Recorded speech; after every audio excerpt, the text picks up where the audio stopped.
ধুর মিয়া, এটা কোনো কাজ করলে তোমাকে দিয়ে কিচ্ছু হয় না। এক আসামি ধরবার গিয়া মাথাটা ফাটে আসলো। কত ইজাত কি ঘটছিল? স্যার আর বলেন না, কোনো কিছু বোঝার আগেই হুম্মত করে মাইরা দিছে।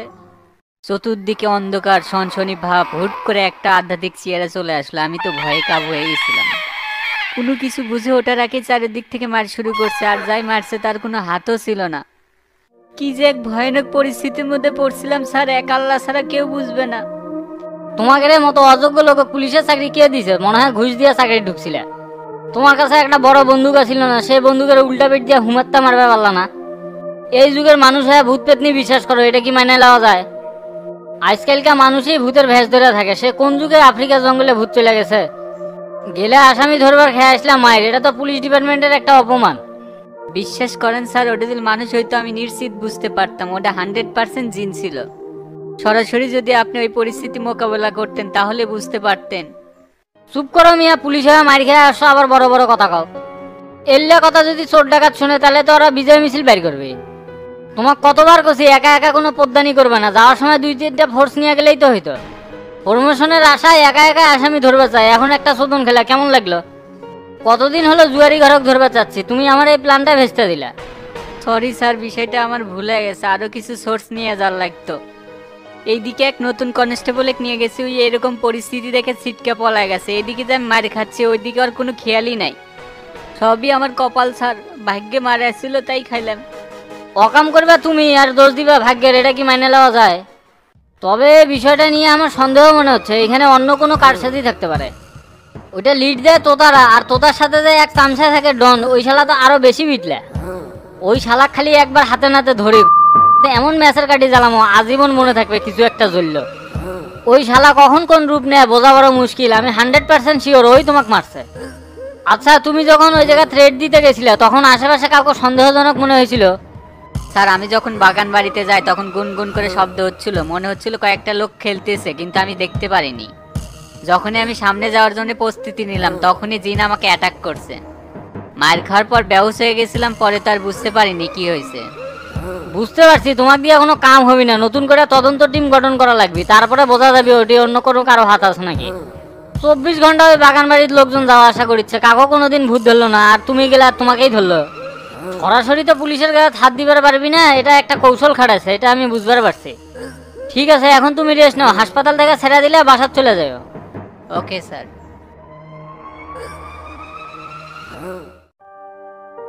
আসসালামু আলাইকুম। তেসা স্যার দাঁড়িয়ে আছেন কে? বসেন। ওয়ালাইকুম আসসালাম।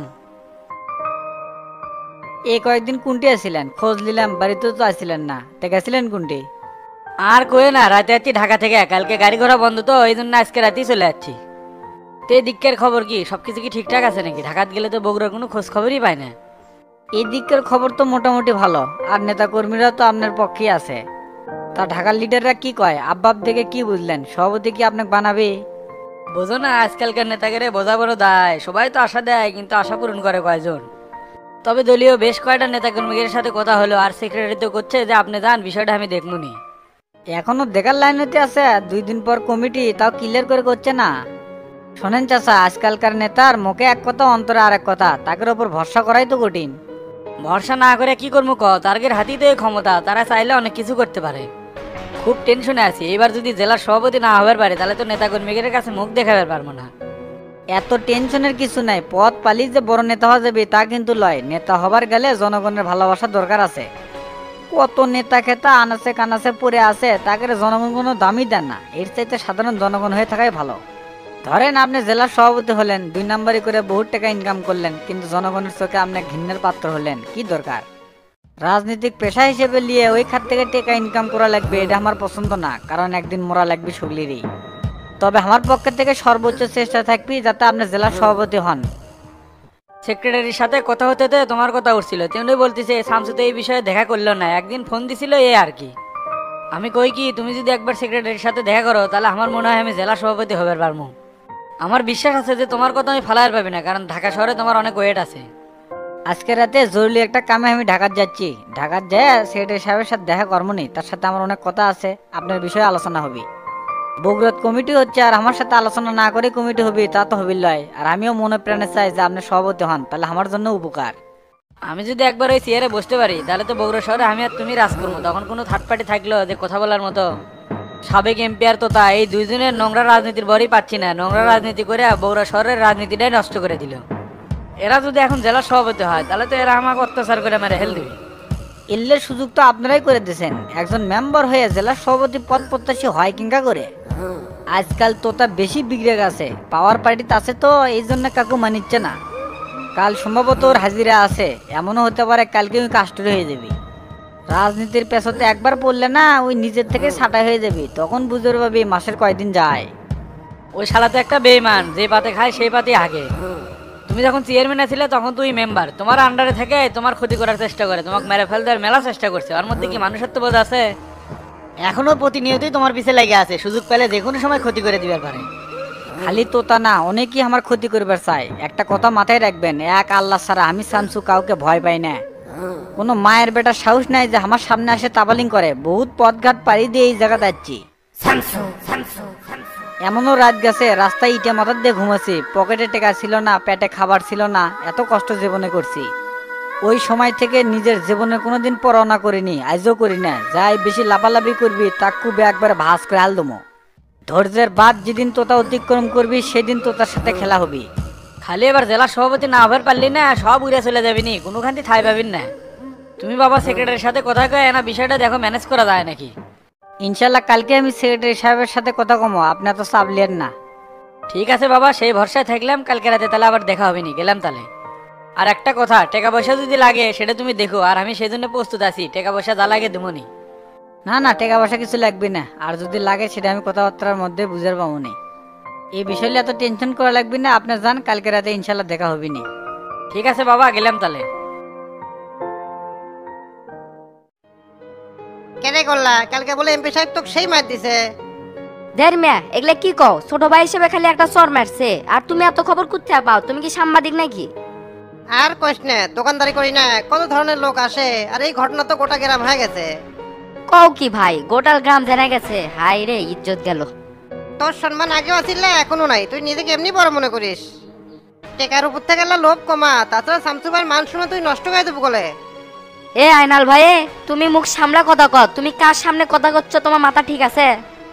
ইদানিং কিন্তু তোমার ব্যবহার খুব রং হয়ে যাচ্ছে। তোমার কি আমি উপকার কম করছি? এত বুঝে সামান্য মিস্টেকের জন্য কামটা কমপ্লিট করে পারিনি, আর তুমি আমাকে এত ন্যায় নীতি কথা শোনাচ্ছ। তুমি যে টিসিবির তেল অল্প দামে লিয়ে এসে খাটের তলে লুকে রাখো, যখনই তেলের দাম বেড়ে যায় তখনই বেচে দাও, সেটা কি আমরা জানি না? আর একদিন যদি আমার সাথে রং ব্যবহার আর এই 2 নাম্বারই কাম যদি করো, তাহলে কিন্তু একদম দোকান বন্ধ করে দেবো। একটা কথা মনে রাখো, যারা রাজনীতি করে তারা টুকটাক 2 নাম্বারই কাম করে, কেউ হাজি মহসিনায় আসেনি।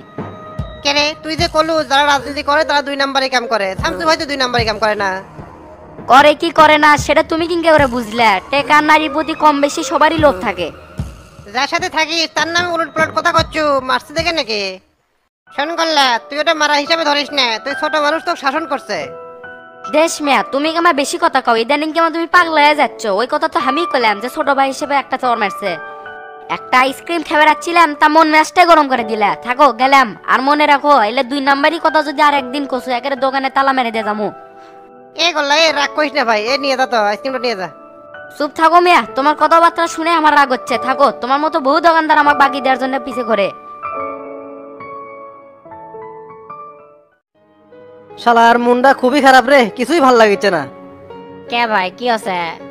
কিছুই বুঝিস না বে, যেই জন্য পুলিশে মারলাম সেই কামই তো হলো না। পুলিশে মারার সময় জুয়ারিরা যার যার মতো টেকা নিয়ে পলাছে। ভাবলাম যে আজকে 50,000 টাকা কামাই হবি, তা তো হলোই না। এখন তোতা ভাইয়ের কাছে যে কি কমুনি সেই চিন্তাই করছে। যা সত্যি তাই করবেন, এতক্ষণ মনে হয় তোতা ভাইয়ের কাছে খবর কাছে।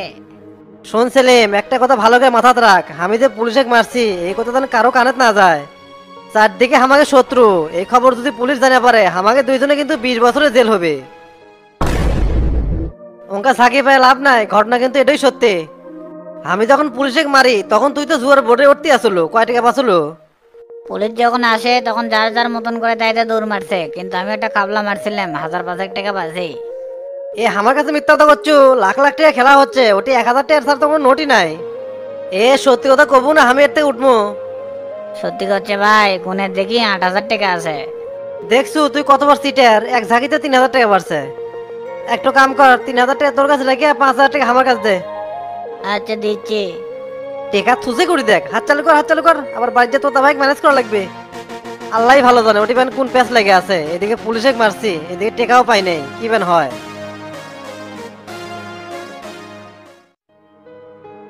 ভাই ডাকিচ্ছিলেন হামাক?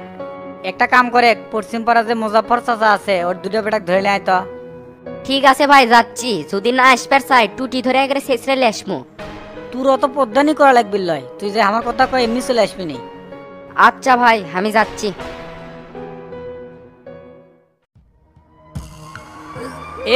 এটা কি শুনলাম কালকে রাতে বলে বাগানবাড়ি পুলিশের সাথে গ্যামজাম হচ্ছে? হ ভাই, হালকা হালকা পুলিশের সাথে ধস্তাধস্তি হচ্ছে, কিন্তু আমাকে চিনা পারে নাই। গতকাল রাতে যে ঘটনা ঘটাছি আপনি যদি দেখলেন নি, হাসতে হাসতে আপনি প্যারেস আমরা বেদনা হয়ে গেলে। মাঝে মধ্যে পুলিশে এরকম উড়ো ধুরো না দিলে ওরা ছাই ছবি না, আমরা যে পাওয়ার পার্টি ওরা তো মাইন বাড়ি চায় না। কালকে যা দিছি ওই বেদনা 7 দিন বেড়ে পড়ে থাকা লাগবে। কামটা অনেক ভালো হচ্ছে ভাই, সাপও মরছে লাঠিও ভাঙে নাই। হাই রে মরদ হয়ে আছে কেরে, তুই কতবার করছি কোনো দাম ঝামেলা হয় না। কাল দিন পরে কাউন্সিলিং, তার আগে যদি পুলিশের সাথে ঝামেলা করলো তদন্ত করে যদি বাই করে তাহলে কি হবি নে? এই ঘটনার জন্য আমার আমসালাতে দুটো হেরে যেতে পারে, সেটা কি তোর খেয়াল আছে? আপনি এত চাপ নিয়েন না, যে ঘটনা ঘটছে পানি অদ্দুর করাবি না। ওটি এমন কাম করছি আজীবন চেষ্টা করলেও সত্য উদ্ঘাটন করে পারবি না, কারণ ওটি কোনো সিসিটিভি আসিল না। বুঝবেন না পারলেই ভালো, এটা নিয়ে যদি কোনো ঝোর ঝামেলা হয় তাহলে কিন্তু তোর খবর আছে। দীর্ঘদিন ধরে সভাপতি হওয়ার আশায় বসে আছি, এই সময় যদি না হওয়া পারি তাহলে কিন্তু আমি স্ট্রোক করে মারা যাবো। 22 বছর ধরে মানুষের পিছিয়ে পিছিয়ে রাজনীতি করি, এখন একটা সুযোগ আছে বড় পদে যাওয়ার জন্য, সেই সুযোগ তুই নষ্ট করে দিচ্ছ।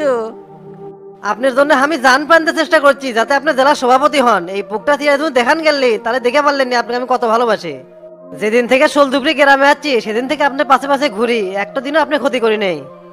আমি ডন খারাপ হতে পারি কিন্তু নুন খেয়ে কিন্তু নিমখ হারামি করি না। যখন আমি পুলিশের উপর অ্যাটাক করি জিনের মুখোশ পরা ছিল, কোনোভাবেই বোঝার উপায় নাই। আমি হলাম ডন পাক্কা খেলোয়াড়, দুবাই থেকে সব শিখে যাচ্ছে। তাহলে খুব ভালো, তার টাকা পয়সা কি কিছু পাসু?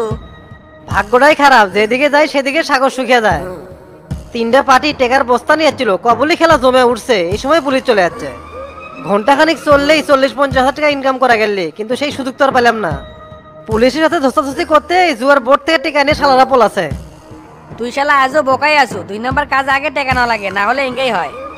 কামডাইলা ভুলই হচ্ছে ভাই, পার্টিরা তো শেরপুর বোর্ডিং এ আছে, বারবার ফোন দিচ্ছে আসবে কমু নাকি। যদি অনুমতি দেন তাহলে আসবে কই, কালকের মতো আজকে ভুল হবি না। টেকারও তো দরকার রে, বসালে তো খারাপ হয় না, তে বসা, চোখ কানেলা খোলা রাখিস। এমনিতেই পুলিশে মারধর করছু, পরিবেশ কিন্তু গরম, এই কথা তার মাথার থাকে। আর বিচ্ছু ছেলিবে খালের পাড়ের উপর রেখে দিস, পুলিশে দেখা মাত্র তো ফোন দেয়। আপনি এত চাপ নিয়েন না তো ভাই, পুলিশে কিভাবে হ্যান্ডেল করা লাগে সেই দায়িত্ব আমার উপর ছেড়ে দেন। এত উড়িস নেবে, নিচে পড়তে কিন্তু সময় লাগবে না। উয়ের পাখা গজালে আগুনে পুড়ে মরে, তোর জান তাই হয় না। আমরা হলাম জাত জুয়ারু, আমাকে কোনো স্টেপ ভুল হবি না, আপনি খালি সাথে থাকেন। ওই রকম কত র্যাব বিজিবির নাকের উপর জুয়া খেলে যাচ্ছি, কেউ কিছু করে পারে নাই। তার 1 ইঞ্চি কেলমাও তো সোলদুবরি গ্রামে মানুষ দেখাই নাই। বললে লেকচার বাদ দে, বাদ দে, বাগান বাড়ি যা টান তবলা বান দেখ। তারপর আমি ফোন দিচ্ছি, কুটি বসা লাগে আমি ফোন দিয়ে কয়ে দেবনি। আচ্ছা ভাই, তাহলে আমি গেলাম, আর আপনার ফোনের অপেক্ষায় থাকলাম। ঠিক আছে যা, আর আমি এমপির বাসার থেকে ঘুরে আসি, দেখি কমিটির কি অবস্থা। জান তাহলে যেরকম করে হোক সভাপতি করলে হয় লাগবে। একবার সভাপতি হলে এই সুলদুবরি গ্রাম লোকের উপরে ঘুরামু। সেটা পরে দেখা যাবে না, এখন তুই যা। আচ্ছা ভাই।